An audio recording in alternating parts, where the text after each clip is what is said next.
Hi, during this short video clip we are going to cover supply-side policy in practice. So we are going to go over interventionist supply-side policies. So many interventionist supply-side policies come under the general heading of industrial policy. So governments take active role to support industries and the investment that they have in order to halt the decline of the manufacturing sector. One example of this is Trump economics. In the reality, Trump economics are not probably more than interventionist supply-side policies to try to halt the decline of the manufacturing sector as a result in the rise in the service sector that is a typical pattern in like advanced economies. So let's go to my full desktop to cover our slides.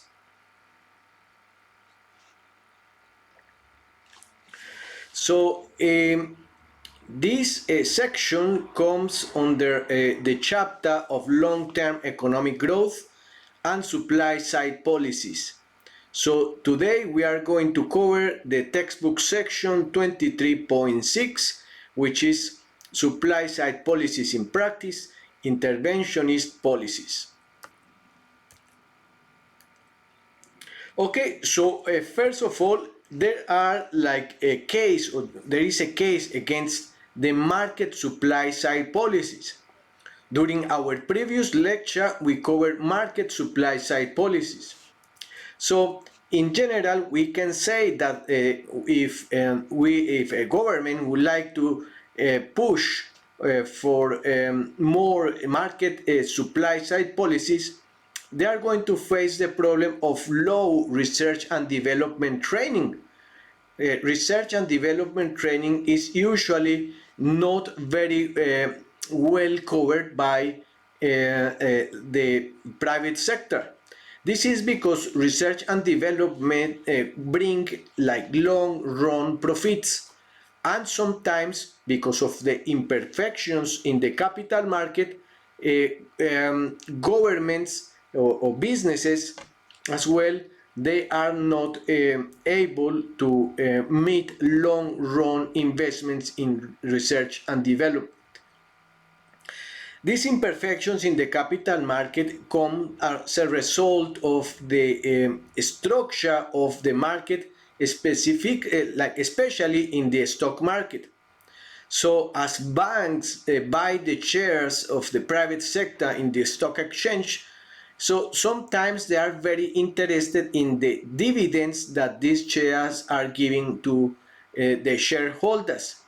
So therefore, the firms focus a lot in the short-term or short-termism of the profits rather than in the long run.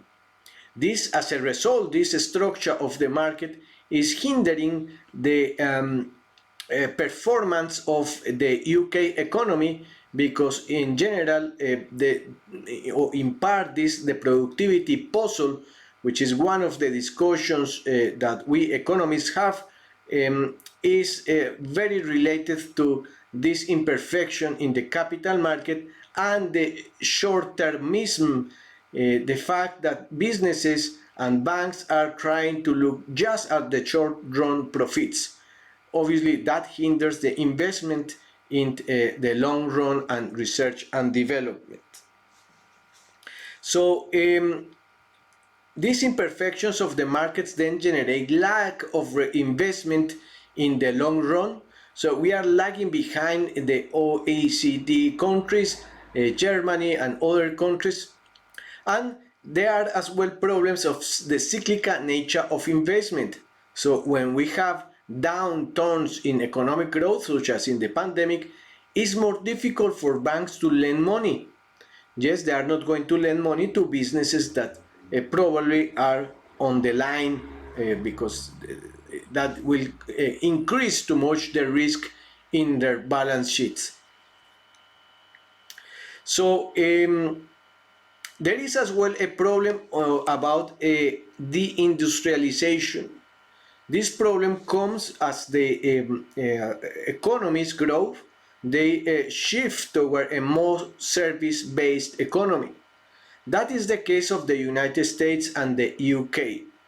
Recently, in my opinion, Trump followed like very good policies in terms of trying to stop the manufacturing sector to carry on in a decline, and that brought the unemployment level before the pandemic to record lows in the United States.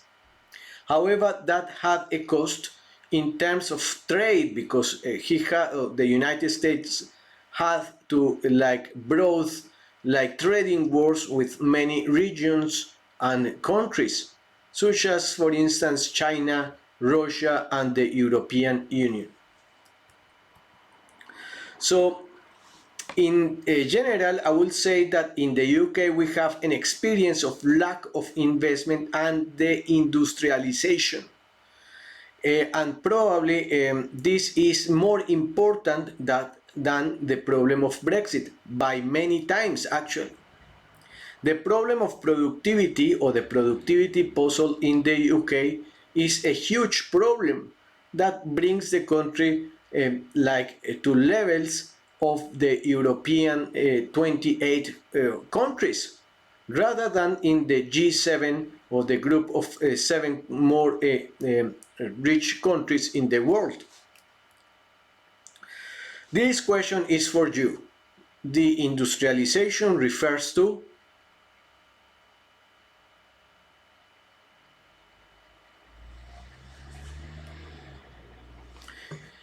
the answer is a decline in the country's manufacturing base. So this is a result of a country that is advanced and that has achieved very high growth in comparison with other economies in the world. Manufacturing is more cheap, for instance, in countries that are developing their economies, such as Mexico, Latin America, Asia, or regions such as Asia, well, some regions of Asia. Japan is not the case. And the modernization of manufacturing industry is not the answer. The growth in science parks is not the answer. A growth in the service sector is not actually the answer, although we can see that the service sector takes a more important role in advanced economies. So it's about the decline in the country's manufacturing base, rather than the movement back to agriculturally based economy. Here we have on this slide the gross expenditure on research and development as a percentage of the GDP. In the y-axis, you can see the percentage of GDP, and this blue line is France. You can see that as a percentage of GDP, France has been between 2 and 2.25% from 1985. We can compare this with Germany. Only in the period between 1993 and 1995 or 6 or 7, Germany was lagging behind France in terms of expenditure in research and development. From more or less 1994, the increment in research of development in Germany has increased to more than 3% of the GDP. This compares as well with Japan. As you can see, Japan from many years have been at the top. Only Germany surpassed Japan in probably in the 80s. Yes, in the 80s, Germany actually had more expenditure in research and development. Apart from that, Japan has been at the top of research and development for many years. And this investment in gross and in expenditure in research and development has bring a lot of productivity in the Japan economy. Unfortunately, here we can see the pattern for the UK is not very interesting. The UK has been from the in the 80s. It has probably the same level as France, a little bit below, and from the 80s you can see how we have had a decline in research and development, and this is the most important reason of why we have a productivity puzzle. I don't think the UK citizens can blame the European Union about the lack in the productivity. Yes, you can see how France and even Germany have performed even better than the UK in terms of research and development. And these supply side policies are very important in order to ensure the long run macroeconomic growth in countries. So we can see how from 1995 or 1994, the percentage of GDP in research and development in the UK has been between 1.75% and 1.5%. This is the United States of America. They have been probably in an average between 2.75% and 2.5% since the 80s. Finally, here we have the OECD countries. You can see that even in the 37 countries that are part of the OECD, if we take the whole OECD countries as a whole country, whole region, still the United Kingdom is lagging behind in terms of research and development. This is even when we have many industries that are in the research and development area. Unfortunately, the United Kingdom is focused a lot on industries such as financial companies and aerospace companies that probably are in part developing the research and in a very isolated manner. Here we have the gross capital formation. This is the investment or the capital formation in certain segments of years. So we have here 1960s, the 1980s, 1960s and 70s, 1980s and 90s, and 2000 and from 2000 to 2021, and the average for the whole period of time. And here first we can see the performance of Japan in capital formation, which is 33.8% and 30.4% of GDP. This compares to the UK with just 20% and 19.6%. So I think the difference is huge. You can see how we have as well here Switzerland. Even Switzerland is at the top. Norway, Austria, even Spain is slightly performing better in capital formation than the UK in the 60s and 70s and 80s and 90s.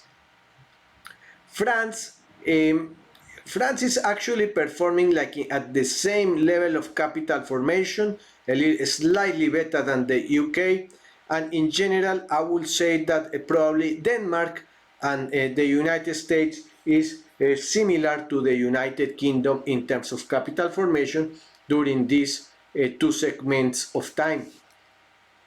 But if we carry on looking in this 20 years period, we can see here 2000 to 2021, and you can see how we have a further decline in the gross capital formation. So I think we have here a pattern and a very not very like a good pattern for the UK in terms of gross capital formation as a percentage of GDP. Most of the countries have been like a higher than 20% except Italy. The UK only have 17% as a percentage of GDP in terms of gross capital formation. Finally, this compares for the whole average from 1960 to 2021. The UK is currently during the last 20 years below the average since the 60s. And we can see how actually most of the countries here at the bottom are actually below or very close to the average. So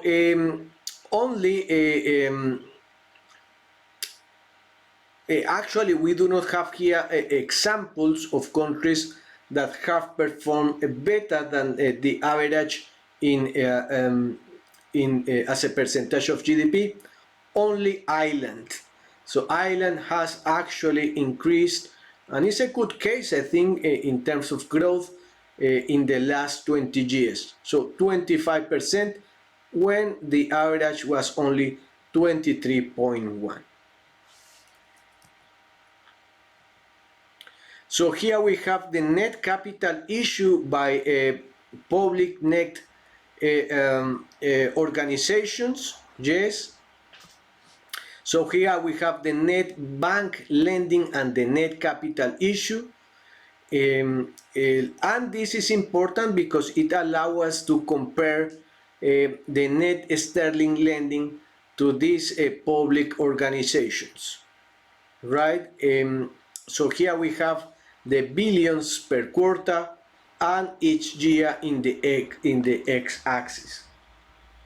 So as you can see here from the graph, during the last or after the great financial crisis of 2008, we have like a net capital issue, and this has followed a decline from the great financial crisis of 2007 and 8 on the net sterling lending to these public firms.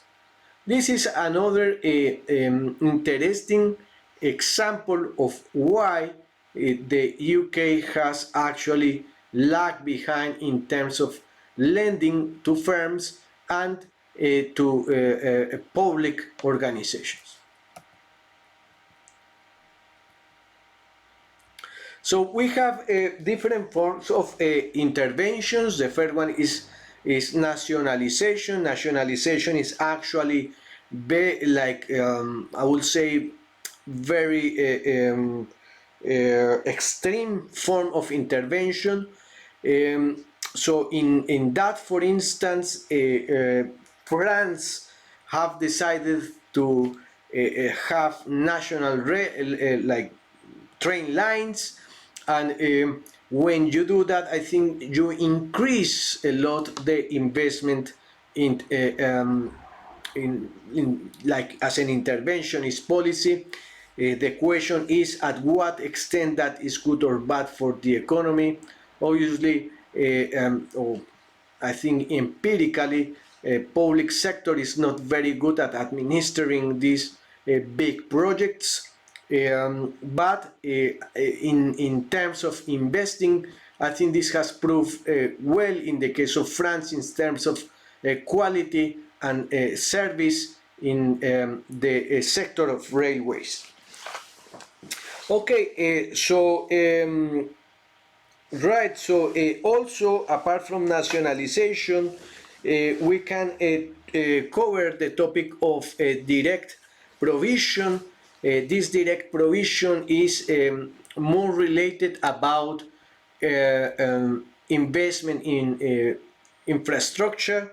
By investing in infrastructure, like countries are able to increase the output of the economy, the potential output of the economy, and this has been probably one of the most used type of interventionist policies in the UK. However, I would like to say that, for instance, the project of HS2 is one of the cases. I think we covered this case during our previous lecture, previous week. And yes, this direct provision is as well seen as like a very important like way in which countries like deliver interventionist supply side policies. So following the financial crisis and the economic volatility, the OECD and other international organizations began calling for a greater international expenditure on infrastructure. Another way is grants, funding, and research and development. So funding research and development increase the research and development. Governments can, for instance, increase their intervention, for instance, in bodies such as universities and other research institutions. In terms of investment in this, we have that the UK has a large investment in research and development by funding by using the grants. And the UK uses the tax system in order to fund research and development. However, the UK gross expenditure in research and development as percentage of the GDP has been lower than many other rivals in the Europe. So particularly this reflects the fact that we have like limited research and development expenditure, and but it also shows that research and development expenditure by British firms has been low since the financial crisis in 2007 and 8, like in comparison with other countries of Europe. So rationalization is another interventionist policy. In this type of intervention, countries try to focus in certain sectors of research and development. And we have as well advice, information, and collaboration as another source of engagement with like the private firms in order to find ways to improve efficiency and innovation. So in this instance, so the government create, for instance, local enterprise partnerships in order to try to bring together the public sector and the private sector as well. So the local enterprise partnerships began in the UK in 2011, and the aim is to promote local partnerships and development in research. Yes, and they will also help to gather the information in a single place and to promote collaboration between institutions and organizations in general. I think the only issue that I have not covered here is training and education. I would like to say that even though when we have a lot of apprenticeships in the UK, compared to Germany, the UK has only 5% of employers in England providing internships for students, and this compares as well with 24% in Germany and 30% in Netherlands. So this is a very important topic that is not here on the slides, and training and education has been probably in research the most important reason why we have the productivity puzzle. Yes, the fact that productivity in the UK has actually been very low in comparison with other advanced economies. Okay. Oh, actually, training and education is in this slide. Okay. We have as well here, in terms of interventionist supply-side policies, the topic of planning. So we have different types of planning in terms of supply-side policies. The European experience of planning bring about like policies that are joined for the European Union as a whole, that increases the chances of more developments as different organizations across many countries are able to integrate their knowledge and develop more advanced technologies, and this also increase the mobility of researchers across Europe. Unfortunately, after Brexit, the strategy in terms of this planning of research and development has not been clear. One example of this is the Erasmus framework. The government, or the UK government at this time, is trying to suggest like a different scheme in order to promote mobility for English and residents in the UK. However, this has not been this type of policies has not been put into practice yet. So we are still waiting more developments as a result of Brexit. Also, we have selective intervention as policies or type of policies for governments. We have intervention in research and development. These interventions are typically selective in certain areas of research. We have industrial reorganization, in which businesses are able to split themselves, or to try to decrease the number of bureaucracy, or the amount of more bureaucracy within firms. We have, in terms of selective intervention, the assistance to small firms. Particularly, small firms are less likely to be able to cope or to invest in long-run entrepreneurships in terms of bringing research and development to their organizations. So it's important for the government to try to assist these small firms.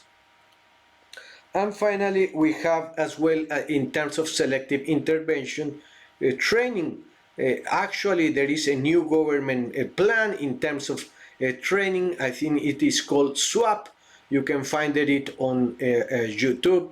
Richie Sunak is trying to promote this framework in which people from different sectors of the economy are able to get training in other jobs in order to try to alleviate at some extent the problem of the pandemic, and the fact that many jobs are likely not to be available in the future or viable in the future.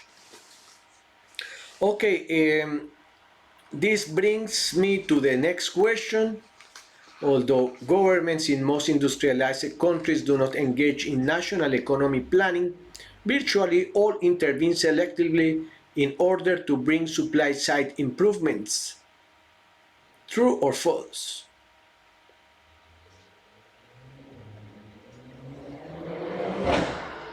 That is true, yes. So even when most of the governments in the industrialized countries try to promote in industries per se in order to allow them to develop their own research, they usually intervene in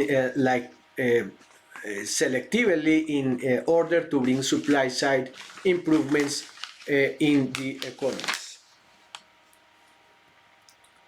Okay, so we have here in this graph the total government funded apprenticeships starts in England and the academic years August to July. So we have here 2005, 7, 8 up until 27, 18. Yes, 17, 18. So this is the number of apprenticeships for people or under 19. As you can see, there has been like a slight increment during the 2009 and 2012, I will say, yes, and it has been more or less the same in the rest of the years, with a small decline during the recent years below 100,000. This compares with a huge volume of apprenticeships for people or young people between the 19 years old and 20 years old, the same period of time. And you can see as well that this level has returned to be smaller during the last 2 years.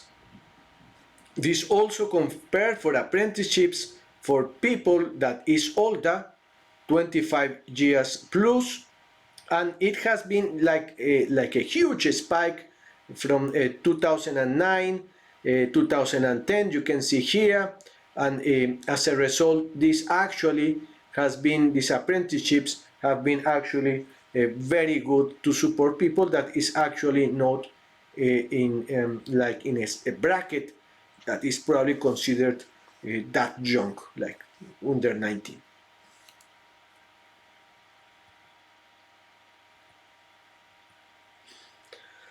So we have finally, just to wrap up, some regional and urban problems. Example of this is, for instance, regional problems such as the Northeast here in the UK, in which we have like very low levels of research and development, and that compares as well with for instance, areas in Italy and in other countries in which we have these regional differences between regions within countries. So I think the most important topic here to cover are the causes of regional imbalances. So in addition to adopting supply-side measures that focus the economy as a whole, government decides to increase the development in certain regions. So as a result of that, we have a changing geographical patterns of demand and supply, and also we have market responses to these imbalances. The problem is in general that we have like very fixed wages both in the south and in the north of England, for instance, and the land prices also do not help the problems that the north is facing. Actually, capital immobility is a big issue. So we have immobility in the capital and in the labor, and that brings a lot of problems when, for instance, we have industries that are declining. One of the examples is the typical example of mining in the UK. When those industries decline, so therefore countries, those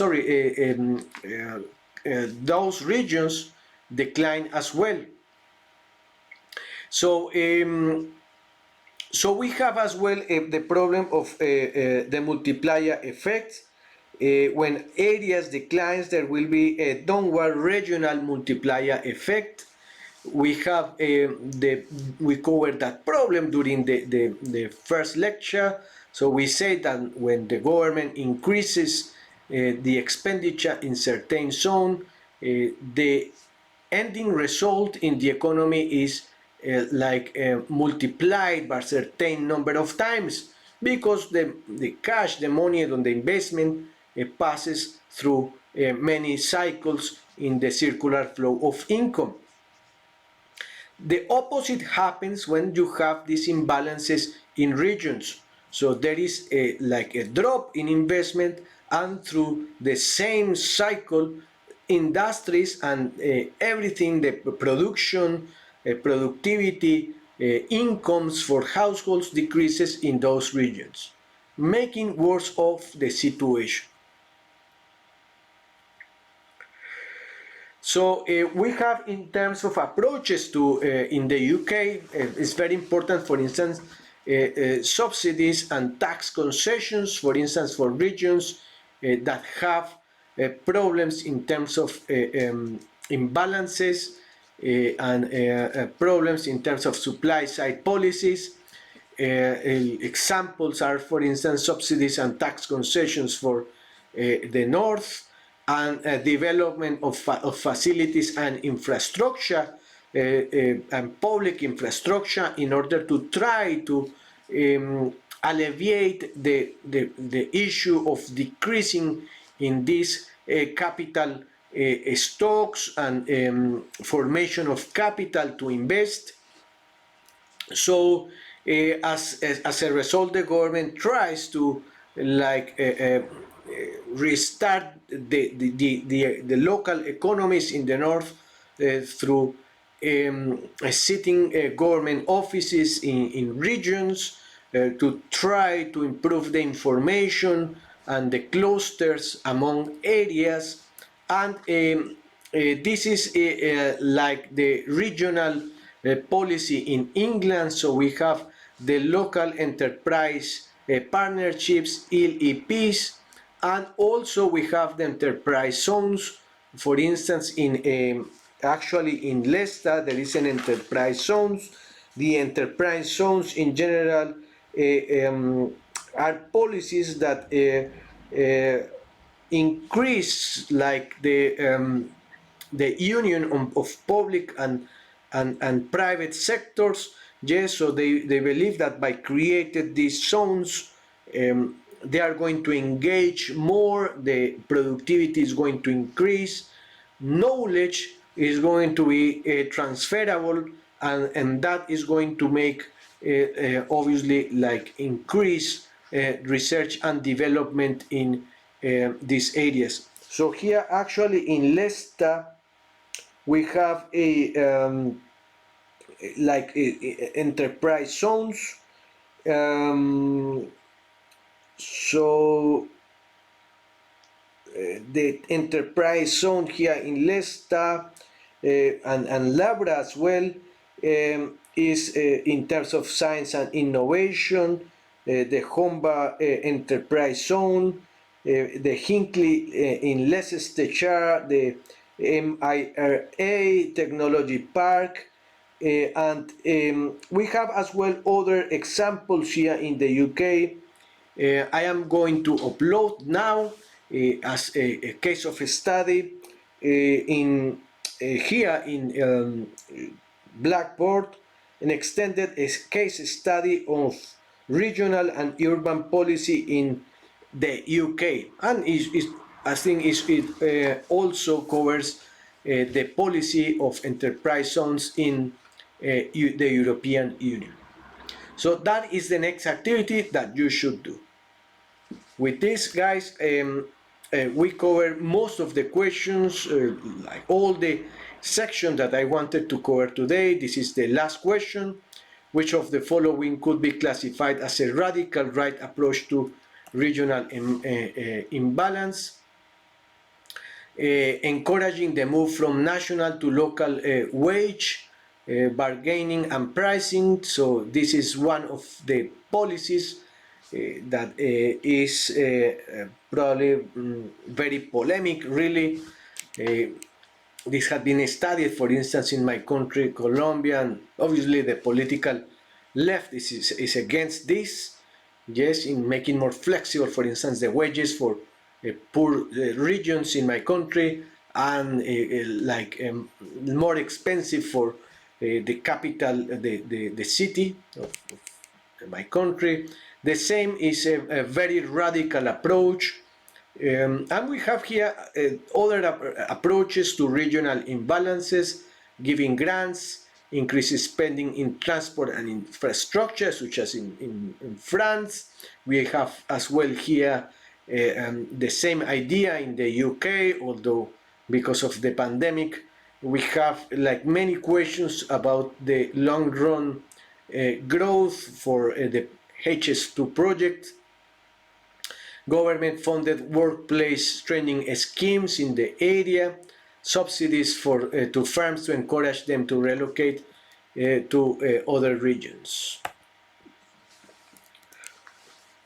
Okay, guys, so please follow my last case of study, the next section, and with this, I think we've covered the contents for this lecture. The next video clip is going to focus on your assignment, is meant to help you with your literature review. And on the next week, we are going to cover a live session where you will be able to ask questions.